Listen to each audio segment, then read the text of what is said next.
सुखदेव भगवान से परीक्षित ने प्रश्न किया कि अब मुझे ये बताओ, जो सदगति सबसे पहले मां को प्रदान करनी चाहिए थी, भगवान ने सबसे पहले मौसी को क्यों प्रदान किया? और आप कहते हैं पूतना जब जलाई गई तो उससे उसके शरीर से कस्तूरी की जैसी सुगंध निकली थी, तो राक्षसी सुगंध क्यों आई? तो सुखदेव भगवान कहते हैं राजन परीक्षित से, राजन भगवान ने इससे कहा था, क्योंकि जब भगवान वामन का रूप बना करके गए तो भगवान ने कहा, वो देखकर जब मोहित हुई थी तो भगवान ने कहा ठीक है मैं तुम्हारी ये कामना पूर्ण करूंगा। और सबसे पहले भगवान ने मौसी और मां में कोई अंतर नहीं होता है, और एक काम मौसी और बहुत गलत करती है, बेटों या बेटियों को बर्बाद सिर पर चढ़ाने का काम ज्यादा मौसी करती है ना। इसलिए आज क्या किया, आज पूतना की लाशों को कई खंडों में काटा गया और कई खंडों में काट करके जलाया गया, और जलाने के बाद कस्तूरी की जैसी सुगंध निकली। क्यों? भगवान ने उनके स्तन का पान किया था इसलिए। तो मां नंदरानी को क्यों बाद में प्रदान की?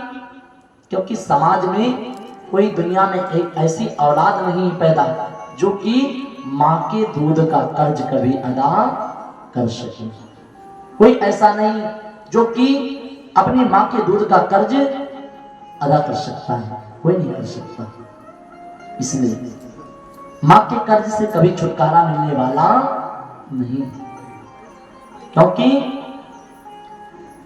जो ऐसी सदगति प्रदान करने के बाद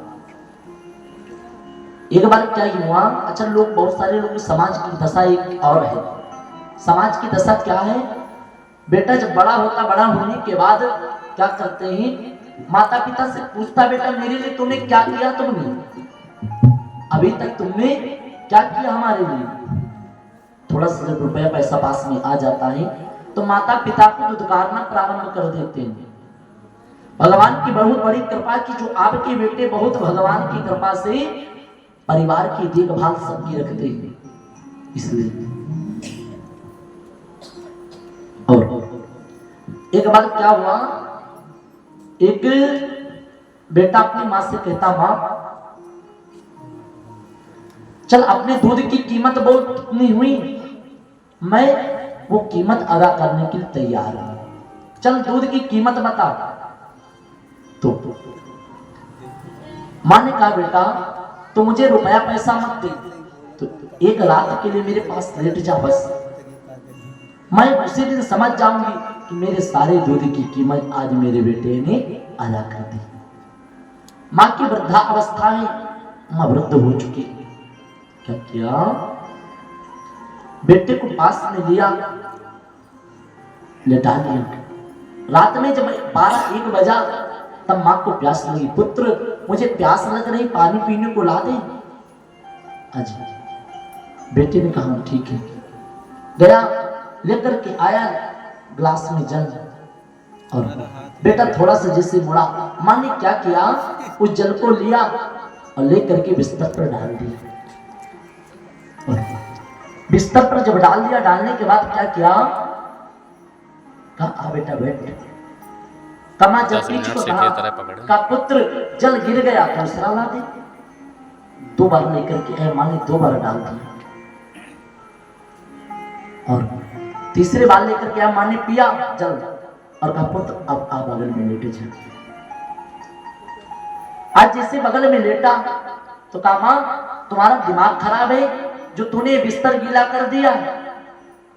तो मां ने कहा बेटा तुझे एक दिन बर्दाश्त नहीं हो रहा, एक रात मेरे पास में बैठने के लिए, साथ में लेटने के लिए, पर जब तू छोटा सा नन्हा सा था ना, और मैं तुझे बचाने के लिए मैं गीले में लेटती थी और तुझको मैं अपने ऊपर सुला देती थी लिटा करके। और कहता मां दूध की कीमत बोल। बेटे ने हाथ जोड़ लिया, मां संसार में कोई माई का लाभ ऐसा पैदा नहीं हुआ है जो अपने मां के दूध का कर्ज अदा कर दे।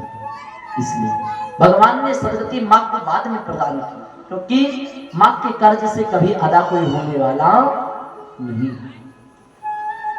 इसलिए श्री स्वामी सुखदेव भगवान कहते हैं राजन परीक्षित से, राजन अब आगे बड़ी प्यारी सी कथा आ रही है। कहा किसकी? कहा भगवान के नामकरण की। कि भगवान का नामकरण कैसे हुआ? सुखदेव भगवान कहने लगे, एक बार सोचा, सांडिल्य मुनि अपने मन में सोच रहे हैं। देखिए नंद बाबा के यहाँ के पुरोहित हैं कौन? सांडिल्य मुनि। और वसुदेव जी के पुरोहित हैं गर्गाचार्य जी। और गर्गाचार्य जी नामकरण करने इसलिए नहीं आ रहे हैं क्योंकि गर्गाचार्य जी को डर है कि अगर मैं जाऊंगा और नंद भवन में अगर छोटा सा कुछ हो जाए तो बहुत बड़ा उत्सव मच जाता है, बहुत बड़ा उत्सव किया जाता है। तो नामकरण करने अगर हम जाएंगे और नंद बाबा ने कहीं बहुत बड़ा उत्सव रचा दिया तो हम क्या करेंगे? तब तो कंस को पता चल जाएगा ना। वही नंद जी के यहाँ ही वसुदेव और देवकी के पुत्र हैं।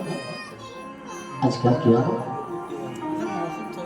आज नंद बाबा को सांडिल्य मुनि ने भेजा गर्गाचार्य के पास, और गर्गाचार्य जी के पास आए, कहा आप नामकरण करने चलिए, मैं अपने आप जैसा कहेंगे वैसे नामकरण करवाएं। अब विचार कीजिए, आज परमात्मा जगत के मालिक का नामकरण कहाँ होने जा रहा है? गौशाला के अंदर।